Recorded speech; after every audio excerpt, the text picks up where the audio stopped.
Hello everyone, today's video I'm going to be making some organisation tips for school because I have exams this year, which is like kind of scary on the down low. We're not going to talk about it. No. It means I need to be organised for school, and I was like, this is a 2-in-1. I can make organisation tips for people who might want to know them, and then also I can like get organised.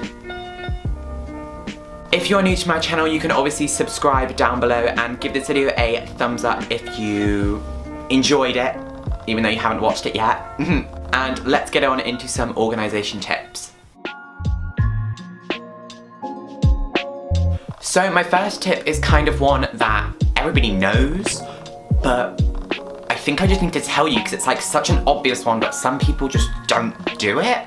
Me being one of them sometimes. I am not saying that I am like perfect, because honestly, like, I am not that academic of a person. Listen in class. I know that's a really simple one, but some people like don't do it, including me. Because if you just don't listen throughout the year, when it comes to exams, you're gonna be like, well, that was great, I didn't listen. I feel like some of the people watching these are just gonna be like, duh. But some people don't know that. Listen. My next tip is to keep a planner. Oof, if I didn't have my planner, my mind would have no idea what I'm doing. The planner I use is actually provided by school, so I'm not gonna show it because I am not feeling people coming to like my school, you know. Sorry, but I don't really want that to happen. Oh, maybe I could. This is how ugly it is. It's kind of ugly, but you know, it's whatever. Helps me out so much to write everything down that I know I need to do, because then when you've ticked it all off, it's just like, you know you've got stuff done, and then you're done. It helps you to have stuff in an organised system, because then you're just like stress-free, and who doesn't want that? My next tip is to have folders and binders.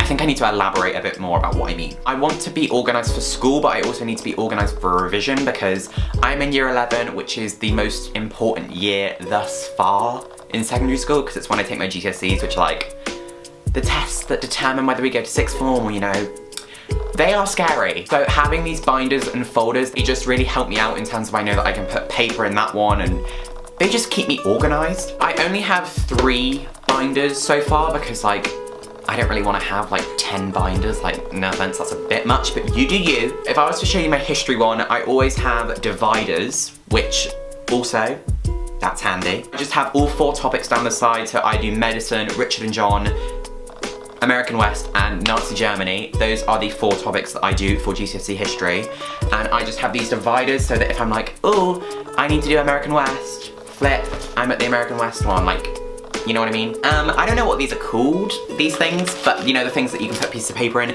I just have those in each folder because when I do mind maps or if I do flashcards, I'll just chuck them in there so that I know that they're all organised. So that is the way that I organise my binders. It's quite simple, but like, it works for me. I have 1 folder for everything, which if you don't really want to have loads of folders, I would recommend getting one of these. I don't know what they're called, a folder, like, I don't really know. Along the top is all of my subjects, and there are a lot. Kind of putting into perspective about what I need to do. Love that, the absolute most. So if you don't want to buy 3 binders, I would just recommend buying 1 and putting everything into here, because it honestly just keeps everything loads more organised when you're doing revision. So that is what I recommend, just getting 1 of these and keeping all of your papers in it throughout the year. Next up, this is more of a revision tip, but having revision guides really help you out throughout the year, because if you have something that you don't understand, just flick through the revision guide and look at it and you'll be able to understand it better. I personally use like loads of revision guides, like I have a pile, I'm gonna show you. I have revision guides for every subject, but I've got like combined science because I am not doing triple science, that would like kill me. I've got all 3 books for English, 1 for maths, and then I have my book for drama. Having revision guides helps you out like so much in the whole process of revision. I would recommend getting your revision guides, even though they can be quite expensive. Like, this one was £7, which I know is not like crazy money, but when you've got 10 subjects, it's like That's money. And also, the most important tip, which I did not know in year 10, is to know your exam board. So, if you don't know what exam boards are, I didn't in year 10, I didn't know that was a thing.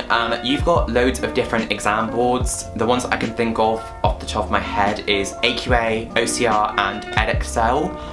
I'm not sure if that's all three, I'm not sure if there's any more, but you need to know each subject is different for which exam board you're doing, and each revision guide is different for each exam board. Yeah, that makes sense. Science, I'm doing AQA, but then for maths, I'm doing Edexcel, which it's kind of dumb. Why don't we just all do the same for like every subject? But you don't. So make sure that you do not do what I did and go out and buy the wrong exam board revision guides. I got like OCR for science when I do AQA. So just go and ask your teachers, that's what I did. I asked some of them, I was like, hey, are we AQA or Edexcel? They were like, AQA. I was like, thanks sis, means the most. Next up is kind of like a common sense tip.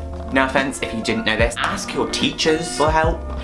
They are the ones that know you the best, they are the ones that know the exam board that you're doing the best, and they are the ones that could probably teach you the best. Go and ask your teachers for help if you don't have something that you understand, as you need to understand stuff you do, because if that comes up in the test, you want to make sure that you know it, so ask your teachers for help. I have done that in a few subjects and it helps out a lot. My next organisation tip is to go to your after school sessions. I personally have a maths session and an English session, and I normally try and go to both, but I haven't gone for the last few weeks because I didn't want to, so. You can ask teachers for help on topics that you don't know, and they will just come, well, for me personally, they come over and help you on stuff you don't know.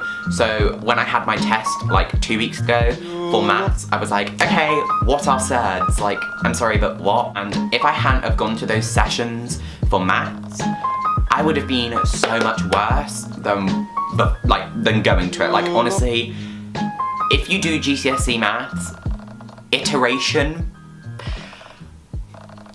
that makes my brain hurt. I don't get it, but I do get it because I went to the session. See where I'm going with this? I really would recommend going to them if you want to stay organised in terms of your revision.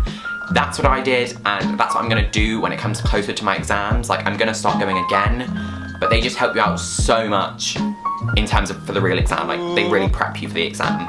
My next tip is to pack your bag the night before, because it helps you out so much. Like, I really don't think people understand, like, packing your bag the night before is like so much easier than the next morning, because in the morning you are tired, you are like drained and depressed because you gotta go to school.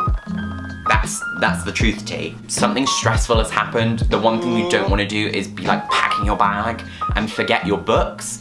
I have done that a lot, where I've woken up in the morning and I've been sat on the bus and I've been like, oh wait, I've got art today. My art folder is at my house. My final tip, which kind of closes everything off for being organised, is to make sure that you know and fully understand what you are learning. Because I have done it multiple times where it's been a teacher going, do you understand this? And I've been like, yeah. In my brain, I'm like, no, Alfie, we do not get this. What are you going on about? Making sure that you know fully and actually understand what you've been taught helps you out so much more in the final process, because you know it. Like, you know what's going on. Chemistry is probably the main one, because me and her, we don't click, we are not friends, we don't know her, she is not a fan of me, I'm not a fan of her. I have so many topics in chemistry where I'm just a bit like, it's not, no, this isn't it, I don't get it. So making sure that you understand everything when it comes to your exams helps you out so much more. You'll be a lot more organised, stress-free. It is just a good time. So if you don't know something, once again, ask a teacher.